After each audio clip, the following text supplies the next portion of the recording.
Hey, today is April 2nd, 2018, and you're listening to Human Factors Cast, episode 84. Today on the show, we're talking about New York City's cybersecurity tools, the hazards of the Internet of Things, more developments with Disney's human-robot interaction research, and much, much more. If you got a sweet tooth, I have good news. Human Factors Cast starts right now.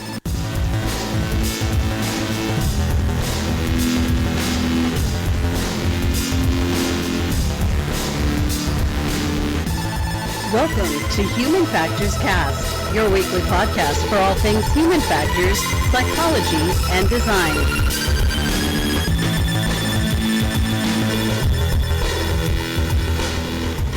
Hello, everybody. Welcome back to another episode of Human Factors Cast. I'm your host, Nick Roome, joined today, as always, by Mr. Blake Arnsdorff.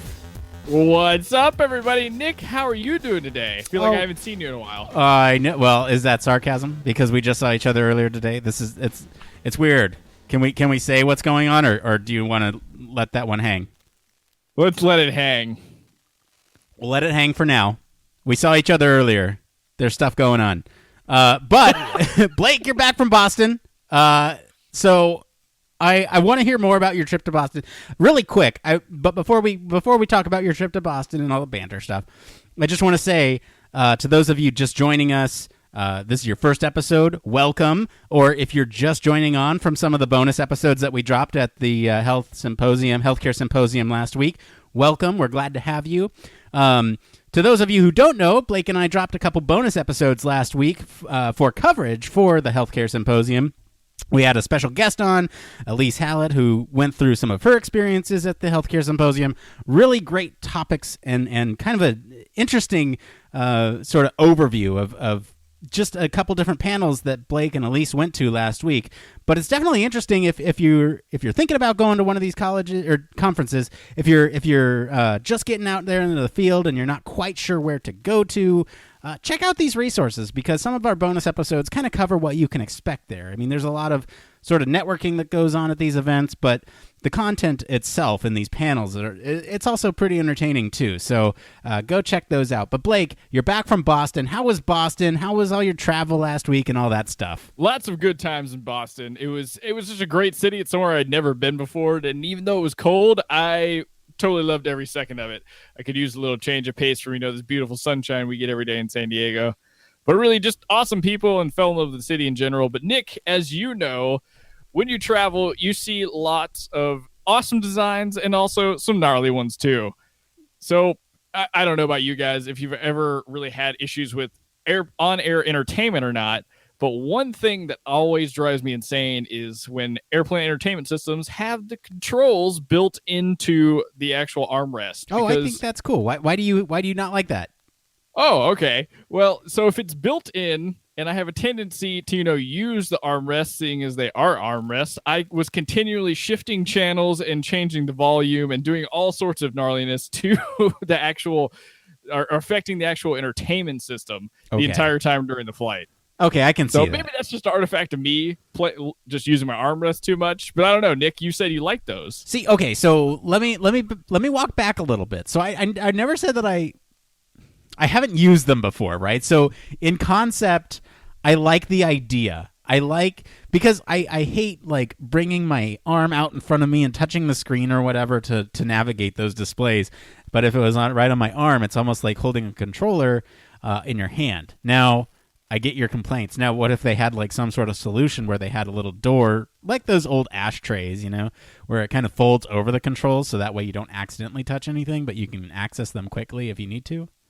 Yeah, that's totally better because, the option or the thing you bring up about touching the screen in front of you, well, the haptics on them are not very good. So you're just basically banging the back of the head of the passenger in front of you. Right. Which I don't like to do that either. And I have seen different sets of these armrest controls designed kind of similar to what you're talking about, but these were just 4 little buttons that were right where my elbow was, where I would, put down to kind of prop myself up to sleep. So that's really kind of all I experienced. Travel was good overall. The trip was great. So Nick, what have you been up to this week? So I was hoping to report on Ready Player One. Haven't seen it yet, but I do have to talk about MoviePass. Now, I mentioned to you earlier about MoviePass, and you didn't know what it was.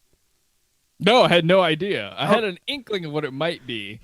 Okay, so let me kind of break this down. And MoviePass has been under scrutiny over the last couple months. There's this whole controversy of it's an app on your phone. Well, okay. First, let me get into what it is, and then I'll get into the controversy, and then I'll talk about the usability of this damn thing. So, basically, what MoviePass is if you think about Netflix but for movie theaters, it's kind of like that, where you pay a monthly subscription fee, and you are able to go to one movie a day. And how they make money? Well, they sell your data. That's a thing, I guess. I don't know. I'm People kind. do that? What's that? People do that? People do that. And you know what? I mean, I guess I've kind of resigned to the idea because honestly, people are going to sell my data anyway, and I go to enough movies to where it's worth it. So, okay, so here's the thing. They've been under this scrutiny for sort of taking your data, but not just while you're at the movie theater. They sort of take your data before you go to the movie theater, after you leave the movie theater, and kind of build a profile around who you are. And people don't like that. So what they've done is they've lowered the monthly cost. And of course, I'm a sucker, and I was like, sure, why not sell my data? So let me get into sort of how this thing works. Basically, the way this app works is you go to a movie theater, or you kind of pick a movie and say, I want to go to see whatever movie. Let's say it's Black Panther or something for the second time. And you go into the MoviePass app, and you basically click on the thing. You have to pick a showtime. It has to be the day that it has to be today, the day that you're going. It has to be today. So like, let's say I want one for 6:45 p.m. I have to be within 100 feet of the movie theater, and then it will then load this credit card with enough money to buy a ticket. And then I basically pay with that credit card, and I don't see a dollar of it. It just takes care of it under the hood. But I want to talk about the usability of this thing because it's so clunky, and they've started sort of introducing these whole buy ahead tickets, but I feel like I just think the whole thing kind of suffers from not being able to sort of reserve your own ticket, and I get it. They don't want to lose too much money off this thing because honestly, the monthly cost is about the cost of Netflix, and if you see one movie a month, you're basically making your money back. So I don't know, man. Yeah, I mean, we already talked a little bit about that earlier. I mean, the money aspect of it, because it just sounds too good to be true. But now, like you talking about the fact that it's got to be on the day of, and there's no real reserving tickets beforehand, I kind of see how they're getting away with it. But still, like at the cost range, it just seems like a no-brainer. But you had some issues with the usability of the app, right? Yeah, I mean, I guess it wasn't so much the usability, just. I mean, yes, it was the usability. It's just clunky. It's clunky when you want to just go see a movie and let's say I want to go see the new Pacific Rim movie. It kind of sucks because I can't say, you know what, is this theater going to be sold out? Probably not. It's not been getting the best reviews, but I just don't have that peace of mind. Like if I go, is it going to be open? Am I going to be able to get tickets? It's just kind of sucky that I have to be within 100 feet of the movie theater to actually buy the tickets. Yeah, that's kind of a bummer. So wait, you have to literally be within 100 feet of that place before you can even purchase a ticket? Correct. You have to be within 100 feet. Your phone double checks your location, and it basically says, "Yep, you're nearby. I'm going to go ahead and load that credit card that we gave you with." Enough money to buy your ticket, and you buy your ticket with the credit card that they give you, and then that's it. Interesting. So I know I'm kind of digging into this, but I'm trying to figure out how this is good for people like outside of it just being cheap. I mean, are you able to, let's say I'm within 100 feet of a movie theater before the time that I'm actually going to see the film, can I buy tickets for like a later time in the day? Yes. So let's say I'm out and about, right? And I'm walking by a movie theater or whatever, and I'm like, you know what? I'm going to be here later. I'm just going to buy it now. So yeah, I can go there early in the morning. I could presumably do it in the middle of the night, although I don't know. I think you have some sort of time period to actually buy the movie. I think you have like 15 minutes. So you pick the thing, and then from the time you check in on the app, you have 15 minutes to buy it. So if there's like a kiosk out front or something, I guess, or you wait in line or whatever and you buy it. But I don't know, man. Like this whole thing feels clunky to me, and I guess I don't know. I'm giving it a test drive. I'm seeing how I feel about it because like we see enough movies to where it's kind of worth it for us. But again, like there's some usability things that I'm gonna have to overlook. Now, like for the Han Solo movie next month, I won't be able to do it because I want to make sure I have seats for opening night, and you can't do it ahead of time, and you can't pick your seats and all that stuff. So it's like, I guess it kind of evens out. I don't know, man. Like it's just something that we just on the fly decided to do, and yeah. But on the flip side, it's kind of like bad movie insurance. There are a lot of movies that we'd go out and see if we knew we wouldn't be spending money on it. And in a way we are, but at the same time, it's like, it's the same whether we see this movie or not. We're still paying the same amount, so let's go see this bad movie and laugh at it or something. I don't know. Yeah, I mean, that makes sense to me. Some of the weird logistical things of having to be like 100 feet within the area, but the cost just like cuts all that down and makes a lot of sense. I mean, it's worth trying. Like you said, with bad movie insurance, I honestly like to go see horrible films just for a laugh. But going to the movie theater is way too expensive to really do that anymore. So this would be kind of a nice little interlude to be able to go back to the movies, because we talked a little about this earlier, but I still love going to the movie theaters, and I hope that concept really never goes away. But it is just way too expensive to do super often. Yeah, I agree. So maybe here's what we do. You get a movie pass, and then we'll go and see a couple movies, and it'll be fun. And I think we can talk about it on the show.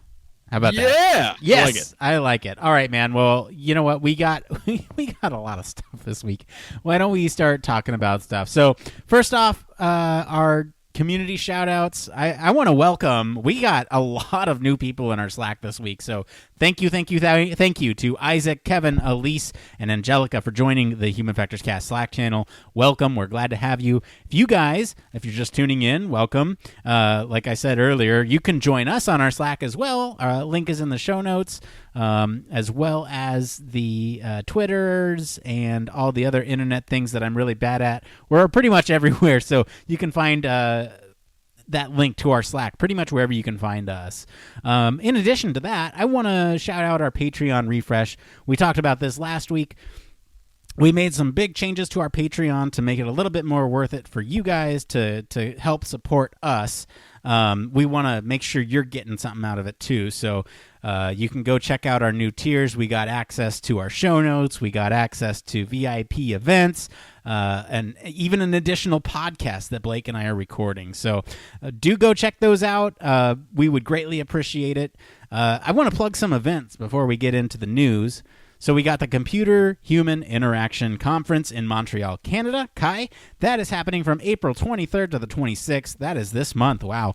We're going to have some bonus episodes from there with our field correspondent, Woodrow. He's been on the show a couple times. You might recognize his voice.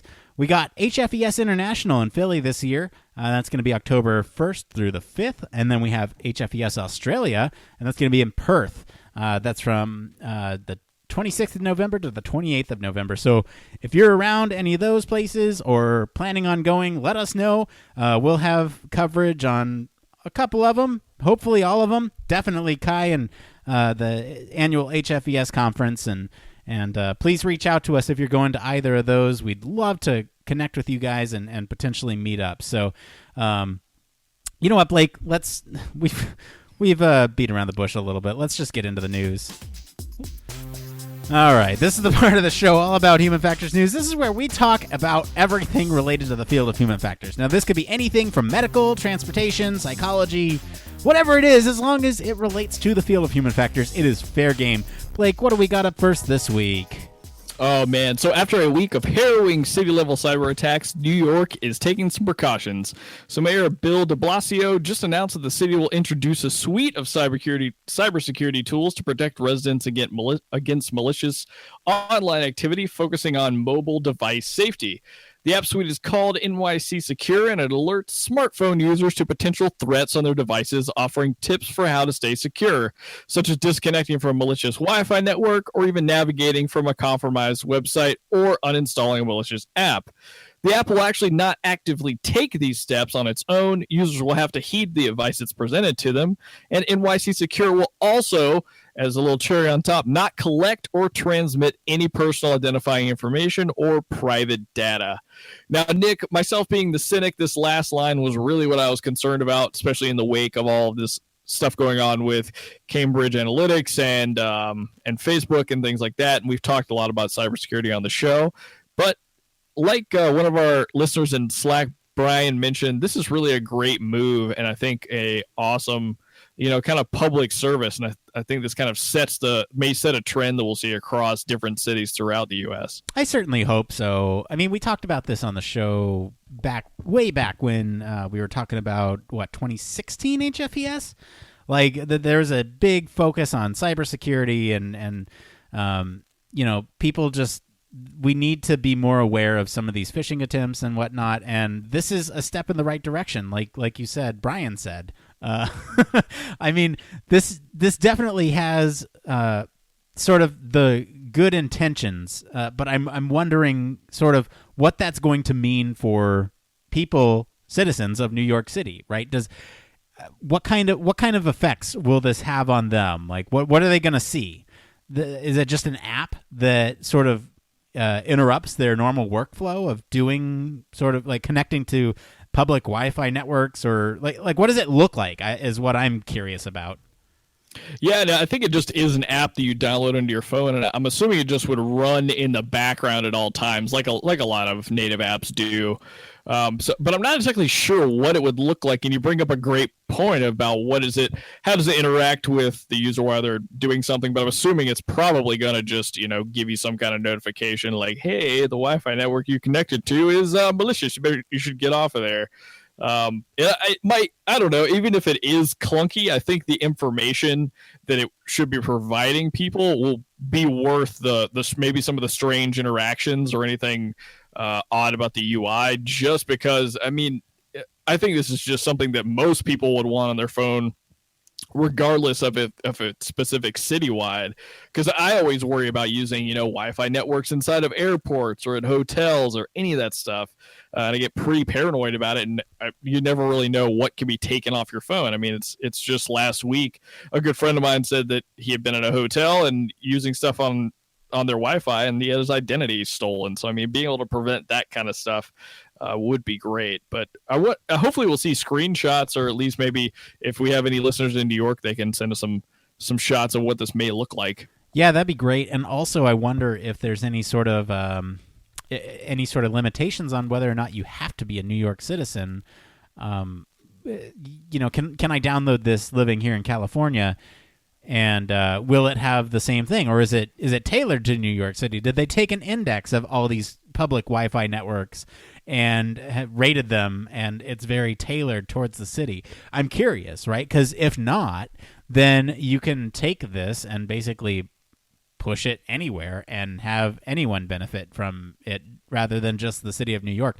But I definitely think it is a step in the right direction. I think there is this sort of consciousness that this is an issue and we need to fix it, and as little as a step as pushing out an app to citizens, I think, and there's no sort of way to ensure that the people of the citizens of New York install this app or even find the efficacy of the app to be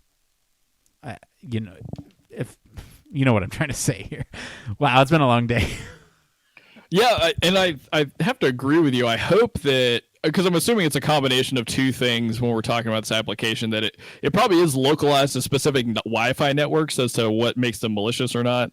And so maybe it being like only downloadable in NYC makes sense for that aspect. But what I'm a little bit more interested in is like how they're making judgments on compromised websites and also malicious apps. Because I mean, even if you take away the Wi-Fi network part, that's pretty valuable just to the everyday person, regardless of if you're in New York or anywhere around the world. So I don't know, great job on everybody's part that was a part of building this application for just cybersecurity in general. Hopefully we see more of this coming out either citywide or just cybersecurity apps in general. It's a first step to a lot of more measures that need to be taken, for sure. All right, why don't we jump into this next story? All right, so keeping along with the internet. So there's been an increase in the number of consumer products with a connection to the internet that can transmit or receive data, upload or download operating software or firmware, and even communicate with other internet-connected devices. This internet connectivity within and among products holds the promise of many benefits for consumers. However, internet connectivity is also capable of introducing a potential for harm, or what they call a hazard. So where none of this existed before, before this internet connection was established. So the consumer hazards that could conceivably be created from the Internet of Things devices include things like fire, burn, shock, tripping or falling, laceration, contusion. The list goes on. And to this end, the U.S. Consumer Public Safety Commission is conducting a public hearing to address the potential safety issues related to internet-connected or IoT consumer products. The information received from these public hearings will be used to inform the Commission's future risk management work that they go on to do. So just to give people a heads up, and Nick, if you had a different point on this, please hop in. But basically, this is going to happen in May. I think it's on May 16th, and this just really allows you to have a voice in what's going on in terms of regulation for hazards with Internet of Things consumer products. Now, just to be clear, this has nothing to do with cybersecurity or the security of your actual personal data. This is related to specifically hazards. So these are more physical problems, like I mentioned, fire, burns, tripping, like how all of these internet connected devices that we use at all the times are kind of introducing different kinds of pains in our environment. Well, I think so. You mentioned that it's not cybersecurity, but I argue that it is a little bit of cybersecurity there, because I mean, they illustrate in this sort of outline here a couple different scenarios, right? Like devices may be compromised or malfunction and display unexpected operating conditions, like a Roomba speeding around your house much faster than what's safe, right? Or think about this, right? A stovetop or grill being hacked and then you being used to remotely start a fire and murder an unaware homeowner, right? So there are a couple different scenarios in which you can understandably connect this to cybersecurity, and the fact that they're having a hearing on this and sort of debating how to tackle this safety is, again, an important step. It hasn't happened yet, but I think there's a lot of value to come out of these talks where, and we've talked about this over the last couple of weeks too. We don't fully understand implications of things that we're making, and it's kind of biting us in the ass sometimes, like the whole Cambridge Analytica shit. We'll talk about that later, but there's like a lot going on, right? And or even the Strava data, there's so much stuff that we have unintended consequences of, and it's important to get to the left of this stuff. And I think this is just another sort of example of getting to the left of the Internet of Things. I mean, it's already in our homes, so it's not as to the left as it could be, but it's definitely a step in the right direction. Well, it certainly is, because if we'll revisit the Strava thing for a moment, I mean, a lot of that was covered, or a lot of the reason that Strava was kind of safe in this particular situation was because of the legal clauses they had built into their own contractual obligations with people's data. So I think this kind of fits in perfectly here, because I mean, one of the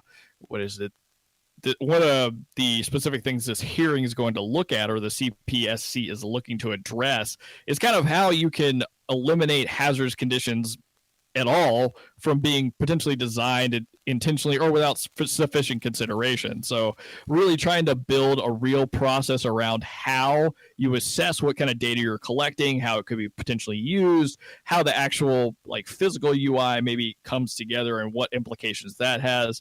I think it's good to have this kind of separate third party body that's coming out and being able to help with this kind of regulation, because I think within companies, and this is going to sound worse than it is, but they're much more in the cover their own ass situation, regardless of what they actually build. They just want to make sure that whatever happens legally, that they won't be responsible completely. Not saying that every company does that, but as we've seen already with a few, it does happen, especially with regard to personal data. So I'm glad that these guys are hopping in and also looking for more of a public forum to kind of discuss this.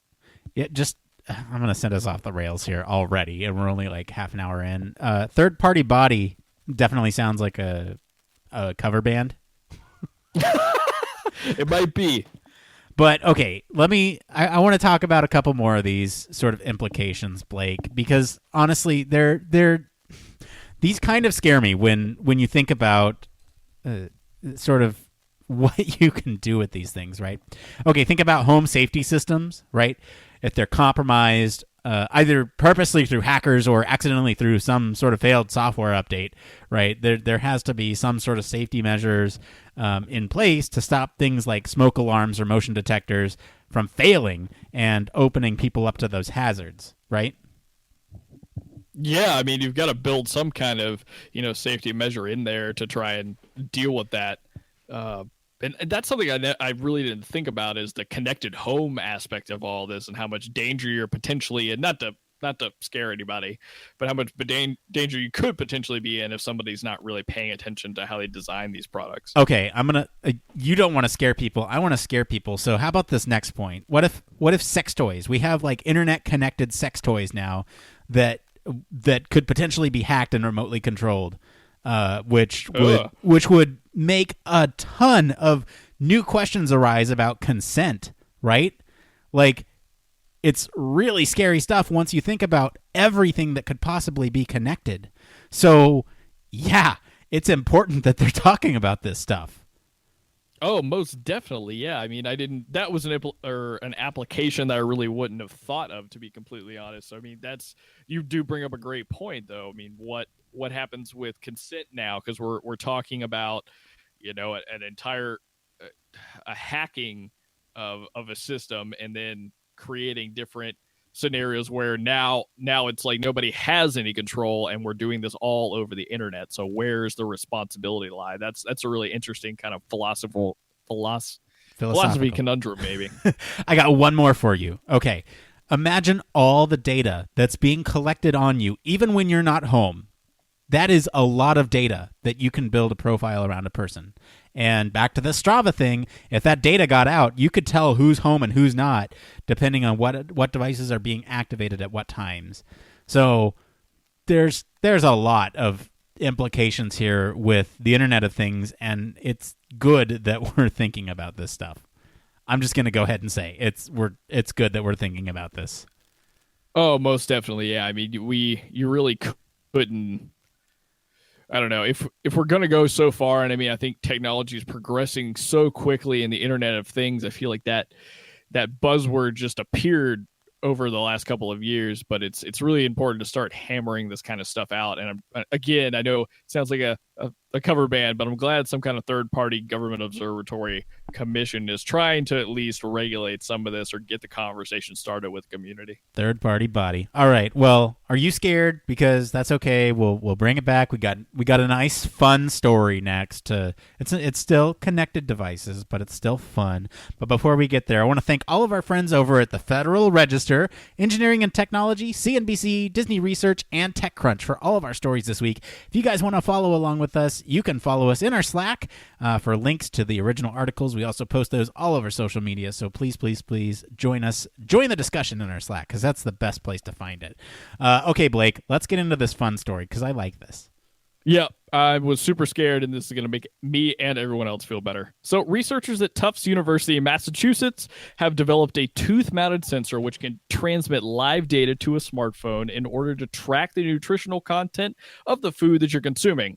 So health apps like MyFitnessPal tracking what you eat are increasingly popular, but these apps require users to manually enter details about caloric intake and nutrients based on their own estimates. So this is often resulting in inaccurate records or suboptimal recommendations based on the data you're inputting.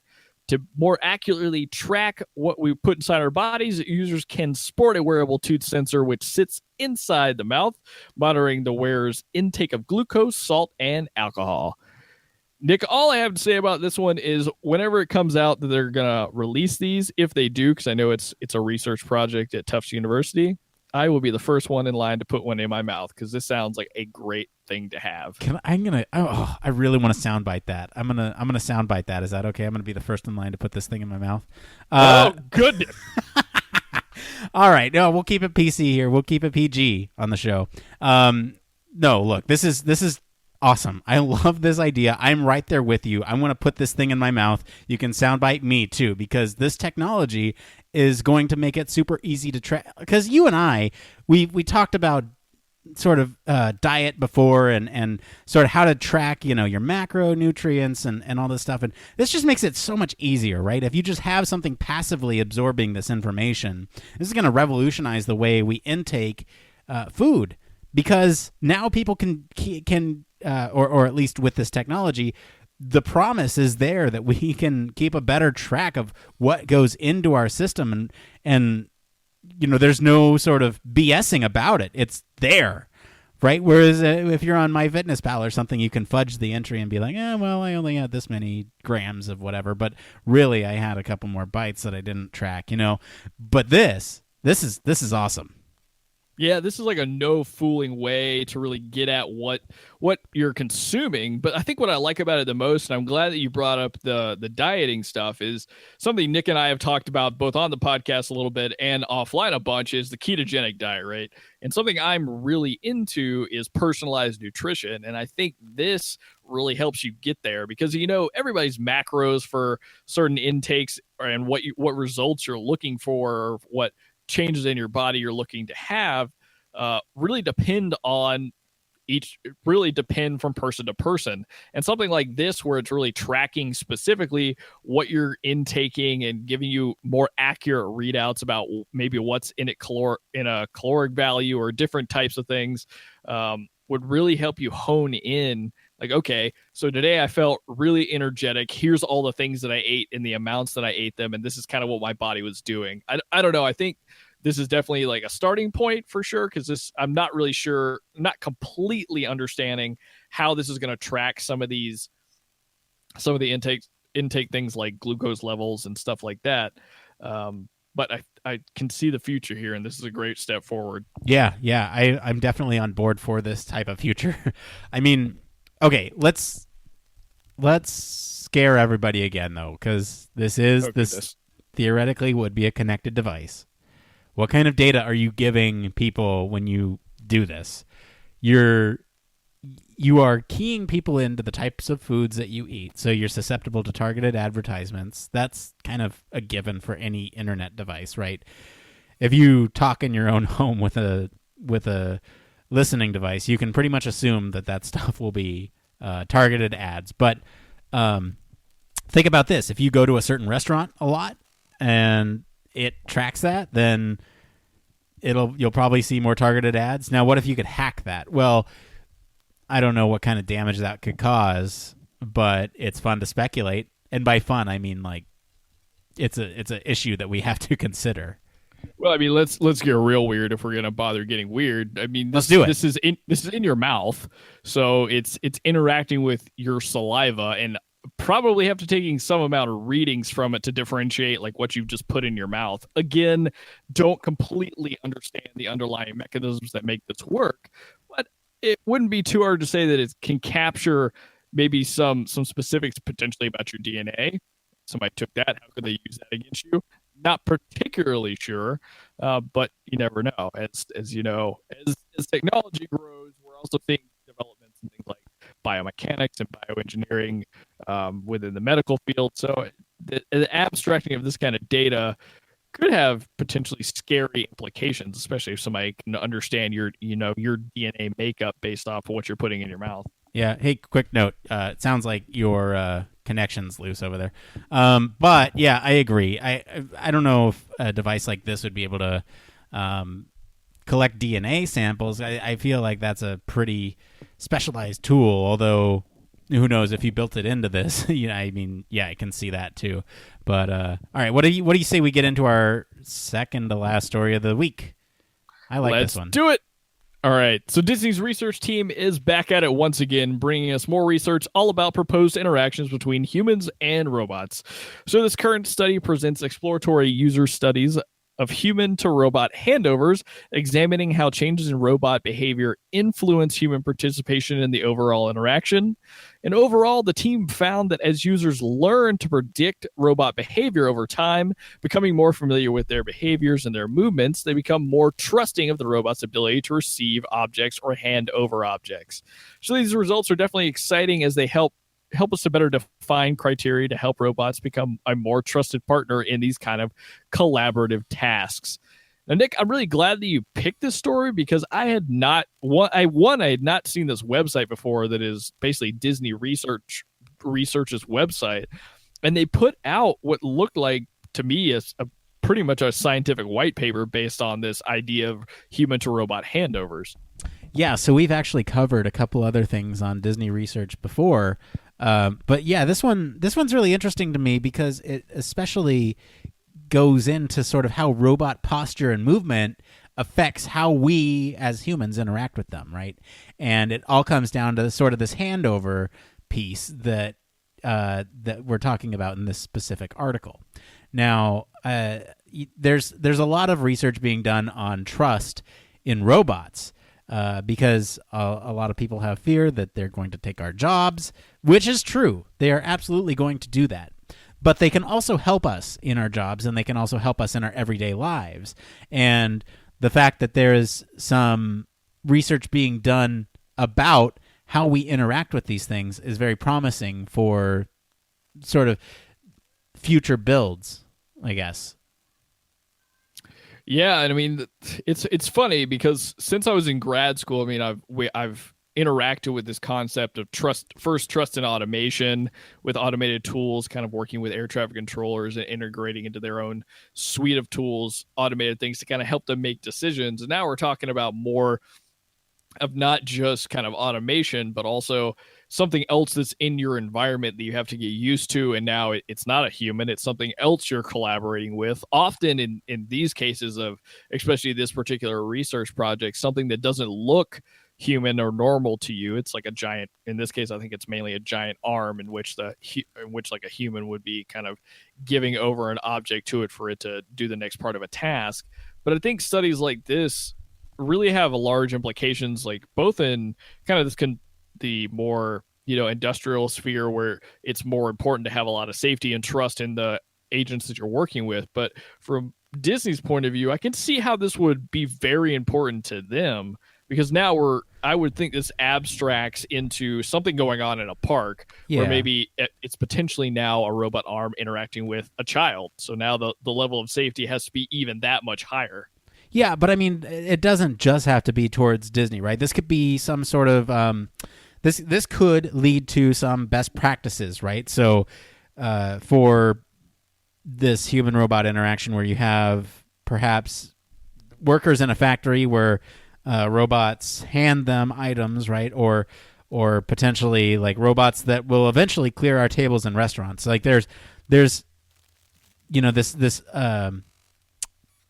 concept of being able to operate with the knowledge that they won't be able to, or they won't be producing any unwanted anxiety by the humans that are operating nearby. And we've seen other things like this too, tying it back to some other news stories that we talked about, like the technology where the robot actually operates around the human in that safe zone. I forget what the exact research was, but essentially any human within a safe zone, that robot won't touch them, and they need to be able to trust that the robot won't go out of their way to hurt them. Yeah, because I remember in that instance, it was somebody kind of working in tandem with a robot in a more industrial setting. But yeah, like understanding that if they walk into the room, that operations have to change a little bit. So yeah, I mean, it has a large standing bunch of implications. Yeah, I don't know. I just get really geeky about robot stuff. It's pretty cool. I had a colleague who was really into robots, and I should peg her for her thoughts on this, but I love this type of research and this field. It's just promising. I just want my own C3PO. Is that too much to ask for?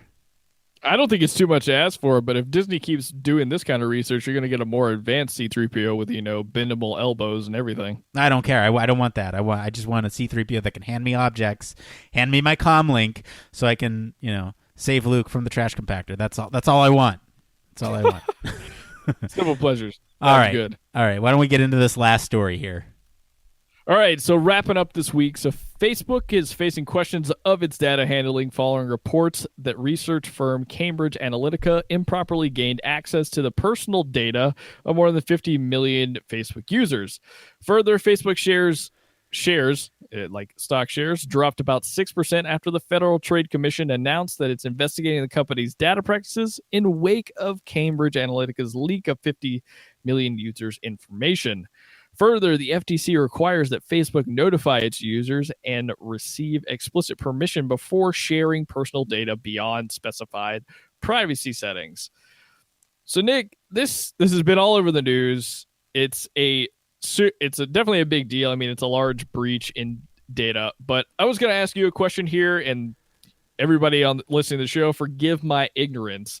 But how is it that it seems, in a lot of the stories that I read, that Cambridge Analytica is kind of not as much on the hook as Facebook is? Yeah, I don't know. Because they gained access to this stuff, like not through legitimate means. They didn't call, Zuckerberg up and say, hey, could you toss us some of your data? They took it. Yeah. So that's the part that I've been confused on a bunch. I mean, I know that Facebook is huge. They have a giant shareholding and just hands in so many different projects and hands in so many people's data. But I don't know. I wanted to throw that out there. No, I agree. Look, here's the thing. This has been a developing story for weeks, and we haven't been covering it, partly because we wanted to see how everything panned out, but also because we wanted to make sure we got all the details. So shall we go over what we know about this thing? So what we know is that Cambridge Analytica basically... The issue is that Cambridge Analytica took data from not only your profile, but also all of your friends' profiles that you are friends with on Facebook. And they took this data and they made voting profiles of people who are more likely to vote for Trump. And then they targeted those people with ads. That's my understanding of it. Is there anything else we need to add to that? No, I think that's a pretty good synopsis of really what's happened. Pretty good recap. Okay, so that's what's going on. Now, the ethical, moral issue with this is not that they got your data, because theoretically you consented to that. The issue is that they got access to your friends' data who did not consent to that, and then they acted on that and built these profiles based on that. So I think that's where the big issue is, right? And I'm with you. I don't understand why Facebook is more on the hook than Cambridge Analytica. Maybe it's the fact that, Facebook didn't take the right steps to ensure that this type of thing couldn't happen. These people basically scraped all your friends' data and went from there. But why was that something that was possible in the first place, I guess? And I think that's why people are up in arms about Facebook right now. I can agree with the being up in arms about it happening, but at the same time, and this is going to sound super crass, and there will be a lot of people that disagree with me, but how is Facebook supposed to know before something like this happened that it was possible?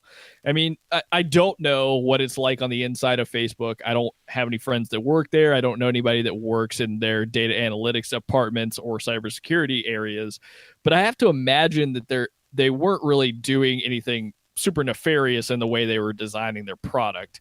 Now, I mean, they already, use your data to target you pretty epically, it seems, with different content and stuff like that and advertisements.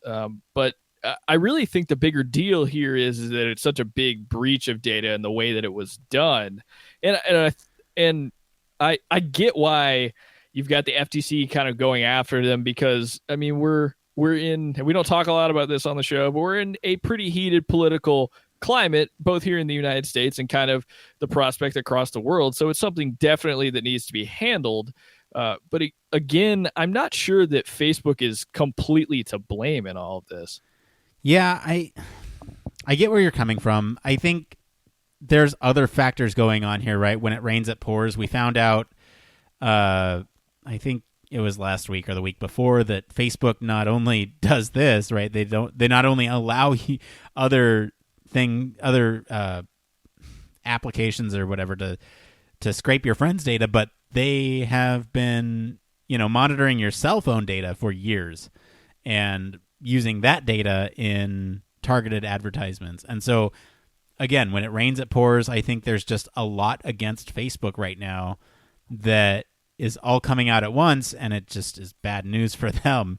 I mean, make of it what you will. I think whatever comes out of this, though, is just that there are big implications for how we treat data, and it's an important conversation that we need to have as a society about how we treat our data, because a lot of young people see it as an extension of themselves. They see their online presence as sort of connected as their physical presence is. So it's important to talk about. Yeah, because you definitely don't want to become, unless there's a reason to, but you don't want to become super afraid of using the internet, because it's brought so many great things and connected people in such a way that was never possible before. I know Facebook is a giant part of that movement too. But yeah, I mean, at the end of the day, the only thing that comes out of this is more security measures for how our data can be collected, used, and disseminated across companies. The hard part is getting it actually implemented, because I've seen a bunch of articles come out about this, surrounding this controversy about like what Facebook can do design wise, right? Will they ever be able to regain your trust? Who knows? But they could do these like 5 things to actually show you, like, this is the data that we have on you. Should we be allowed to use it? Do you have any problems with it, and being able to take it down? I mean, I think those things are useful, but ultimately this is getting back at that same theme that I think we've seen for, it might be over a year now, of the importance of cybersecurity when it comes to, hacks, security breaches, things like this, where data can be stolen and used to kind of manipulate a political system. Like, it's just so much to try and even take in and swallow. I can't even really fathom where the steps are to go from here, or what people can do to move forward. Yeah, I don't know. I feel we talk on a podcast weekly, Blake, about human factors stuff and implications for the field. I honestly don't know where this is going to go. I honestly have no idea. And it's really, I always feel like I have something to say, but this one just kind of left me speechless. Like I just don't know, right? We know a lot of the story, but what happens now, I guess, is the question. And it's not something that we can answer. I mean, potentially human factors people could play a role in this, right? Like if we design something to be more transparent to users about where their data is going and what their data is ultimately doing and feeding, I think that's important. But this is just one platform. We have so much data out there right now. The theme of this show is like data, right? Like, there's all this data that's out there and available, and people can use it against you. And it sucks, but that's the world that we live in now. And how do we design to protect the consumer? I don't know. Yeah, really, I think from like platforms like ours, or anybody actually working in a human factors field that has to deal with kind of the data or even works with like data scientists, I think having that conversation with people that are really involved in the back end data analytics and how it transfers through APIs or how it's used within services, I think like talking and understanding it better from an outsider, being like the human factors engineer looking in, is a great way to go. But also, too, I think for the everyday consumer, it's important to start really understanding that this is a problem, and it can affect you in ways that you wouldn't even really begin to fathom. Like this Cambridge Analytica whole process of basically potentially swinging an entire election based on profiles and targeting that they had produced from Facebook friends, or but even something simple as understanding what kind of data the websites you go to every day are collecting from you, why you're seeing targeted ads that you're seeing, where that's coming from. Just an overall consumer awareness, I think, is another way to really start at this. Yeah. It really depresses me that, like, so much. It sucks. It sucks. We're in a sucky situation, and the best we can do is just try to be aware. And if you're designing something right now, or being involved in a process that directly affects somebody, think about what data you're collecting on them and what kind of implications that has going forward. I guess that's the moral of the story for us as human factors practitioners, right? It's like that's all we can say is this is something that you have to be mindful of, and people are pissed, and it sucks. It's just not an ideal situation because, a platform that a lot of people use, this happened to that platform, right? And so it just sucks. It sucks. Yeah. Do you have any closing thoughts on this one, Blake? Because I kind of want to talk about some feel-good stuff. Yeah, the only closing thought I have is, and I do this all the time with things that happen to me in real life, so maybe this will help, but when it comes to this whole data thing with Facebook or wherever it's going to start coming out, because I have a feeling this is not the first thing that we're going to hear from this company. I think it's going to keep coming. Understanding that it sucks and feeling that and acknowledging that in your own mind is one thing for sure, but start thinking about how you can learn from it. And I know that, like, a lot of us don't have any role in what's happened, but start really paying attention to articles that tell you how you can protect yourself or protect your friends or that kind of stuff. I mean, always just look for ways to get around it feeling like it sucks so much. That's kind of all I have. Okay. Well, what do you say we see what's going on with Reddit? Let's do it. It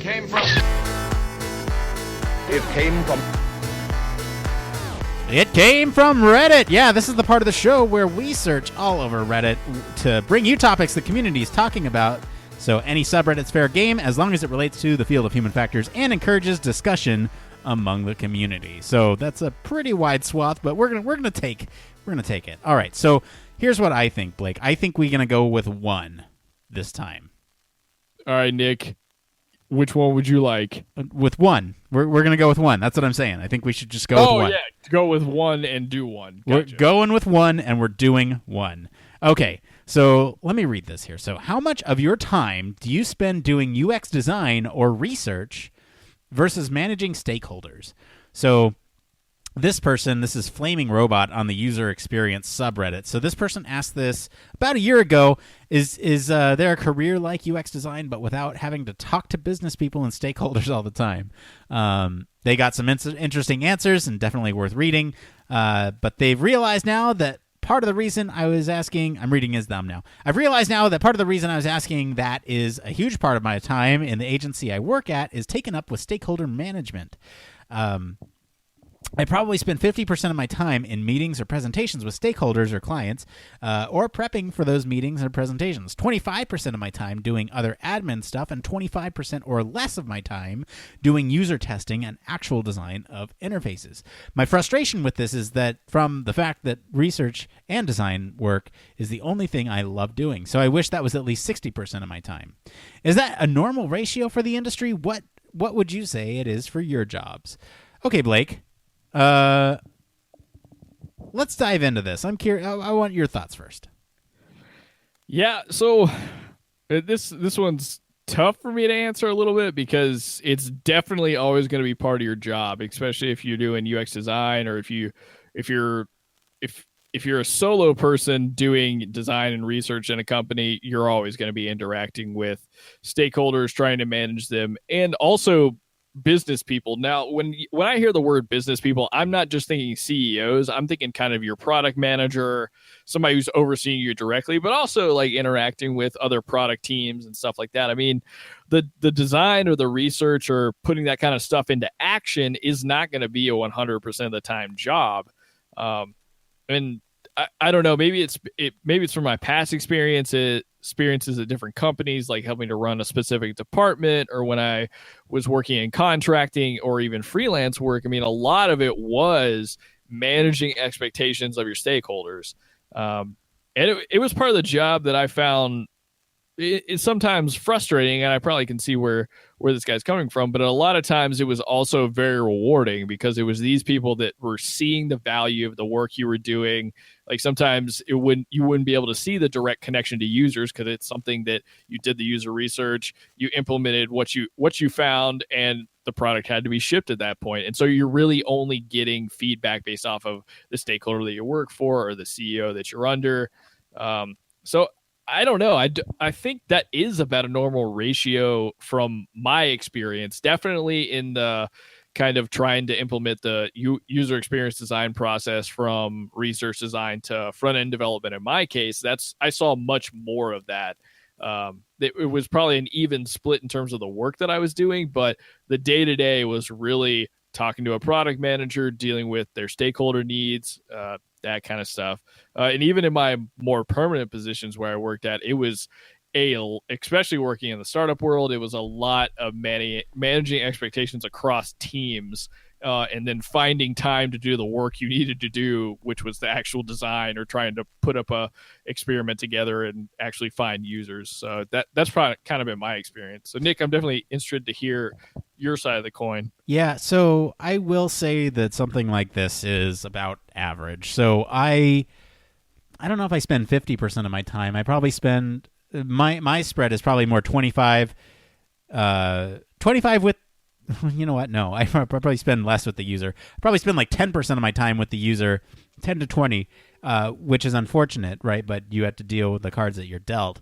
I spend probably about 30 to 40 of my time with stakeholders, and I spend the rest of my time doing analyses and design work and all that stuff. So I will say it depends. Oh God, there it is again. It depends on what kind of field that you're in, right? If you have easy access to your users, then yes, this is not the most ideal situation, right? Ideally, you'd have access to users and you can just kind of test things rapidly. But you're also forgetting. Maybe you're not forgetting, but it's a very critical part of our job as the mediator between the stakeholders and the users, because you are not only trying to please the stakeholders, you're trying to design the best thing you can for the users, and you are the advocate for the users when communicating with the stakeholders. So in a way, you are their voice and you are their representative when you're interacting with them. So it's good that you're spending more time with them, because then they can start to see the user perspective on things and they understand that the system may or may not be meeting the needs of them. And I think it's good that you spend more time with the stakeholders. Honestly, it just kind of it provides you a better opportunity to communicate, and that's a big part of your job as a human factors engineer or a UX person or whatever you're doing. Honestly, I feel like that's the part that school doesn't really teach you how to do, is that communication piece, and it's unfortunate. I think schools should start doing that, right? I don't know. How do you feel about that, Blake? Man, if there was a course, or I don't know, if I could recommend to anybody in school that's like either getting their master's in human factors or getting some kind of background in user experience design or research, like seek out courses that are focused on management, or taking a few business courses to like get an understanding of how just basic business works. Because I totally agree, Nick. I think that, and this is going to put me on a soapbox, so everybody get ready, and I apologize ahead of time, but I really think that a lot of programs they focus so heavy, and again, this is my experience, but they focus very heavily on a little bit of methodology and a lot of theory that's related to psychology, which can be super useful. But at the same time, like the stuff that's very applicable, like how to communicate effectively with different parties or working cross-functionally across teams, like I did not get enough of that. I was actually really lucky and got a little bit of experience working with specifically development students and computer scientists in my program. So they gave me a little insight into how to kind of harness those relationships and how to communicate effectively with them. But as like Nick said, it is a major part of the job, whether you're in HF or you're in UX, like communicating on behalf of the user and being their advocate in the room that may have, more, maybe focusing more on business intent when you're there to kind of defend, usability and accessibility of content or services. So I definitely think it should be something built into programs. But if you're in the thick of it right now, try seeking out either something that'll help you kind of get better with communication across like business stakeholders. Sir, could you please get off of your soapbox? I can't help it, man. It's so important. I know, it really is. It really is. Because like you said, I mean, most programs are grounded in this sort of theoretical background, right? And that's fine. That's fine. You have to have that understanding to be able to do the jobs that you want to do. But I absolutely, and maybe that's the importance of internships, right? If you're in a program right now and are thinking about doing an internship, I definitely think it's worth it because you do get that business perspective side of things, right? You get to interact with people that you don't get that training in school. It's just not something that you can teach it in school, but the practice is really where it gets you. All right, man. I think we're done for the day. We've done it. Another Human Factors Cast episode. We've done it. We've done it. That's it for today, everyone. Let us know what you guys think of the stories this week. Did you like them? Did you hate them? Let us know. If you have any suggestions for topics or news stories that you want us to cover, you can follow us all over social media, or you can join the discussion in our Slack. Like I said, link is in our show notes, and wherever you can find us all over social media. You can find us on LinkedIn, Twitter, Facebook. We're at H Factors Podcast. Be sure to check out our SoundCloud. You can also leave us a comment over there, or you can send us an email at humanfactorscast@gmail.com. Leave us a voicemail at 901-646-1432. That's 901-646-1HFC. If you like what we're doing, you can support us on our Patreon at patreon.com/humanfactorscast. Get access to a bunch of different new stuff. We just revamped it. Please, please, please consider going to check that out and support us.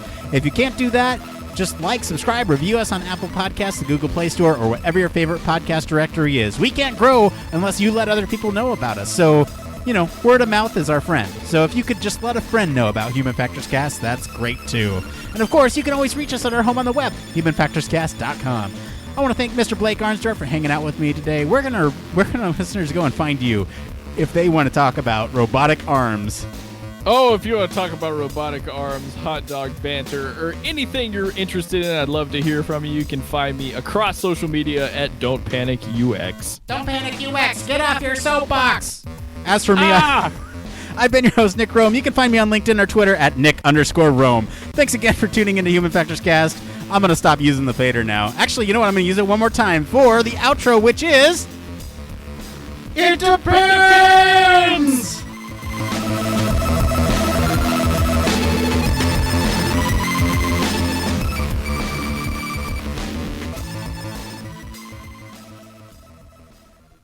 Sir, please get off of your soapbox. Please.